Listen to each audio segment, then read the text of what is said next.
আচ্ছা শোনো, আম পোড়া শরবত তো অনেকেই খেয়েছো, কিন্তু কখনো ইঁচড়ের আম পোড়া খেয়েছো? তো ইঁচড়ের আম পোড়া কি করে করতে হবে চলো জেনে নি। তো এখানে জিরে, ধনে, আদা, তেজপাতা, শুকনো লঙ্কা, গোটা গরম মশলা, বড় এলাচের একটা পেস্ট করে নিয়েছি। তারপরে দুটো তিনটে আম, খানিকটা রসুন, কাঁচা লঙ্কাকে ভালোভাবে পুড়িয়ে নেব। পোড়ানোর পরে দেখো ভিতরের বীজটা আলাদা করে নিয়ে আমরা মিক্সিতে একটা ফাইন পেস্ট রেডি করে নেব। ওর মধ্যে কাসুন্দি দিয়ে আর আগে থেকে সিদ্ধ করে রাখা ইঁচড়, নুন, হলুদ দিয়ে আর কাশ্মীরি লঙ্কা গুঁড়ো দিয়ে, হলুদ দিয়ে ভালো করে মেখে রেখে দেব। আমার হাতে সময় ছিল না, তাই আমি 2 ঘন্টা মতো রাখতে পারিনি। তোমরা চাইলে 2 ঘন্টা মতো রেখে নাও।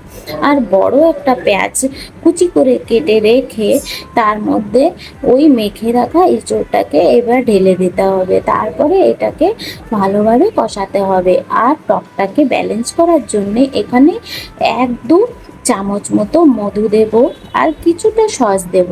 তারপরেও কষাতে থাকতে হবে। কষানোর পরে দেখো ওই বাটি ধোয়া যে জলটা থাকে ওই জলটা আমি ঢেলে দেব। তোমরা চাইলে গরম জলও দিতে পারো, এখানে আমি ঠান্ডা জলই দিয়েছি। আর 15-20 মিনিট মতো ঢাকনা চাপা দিয়ে রেখে দিতে হবে। ঢাকনা খুলে দেখো উপর থেকে তেল ছেড়ে দিয়েছে আর কি দারুণ দেখতেও হয়েছে। এইবার আমার এই ইঁচড়টা রেডি হয়ে গেছে। আর এটাকে ধনেপাতা দিয়ে এবার নামিয়ে নেব। হয়ে গেল আমার আম পোড়া ইঁচড়।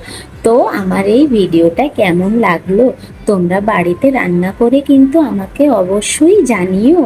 আর কেমন হয়েছে আমাকে কিন্তু কমেন্টে জানিও।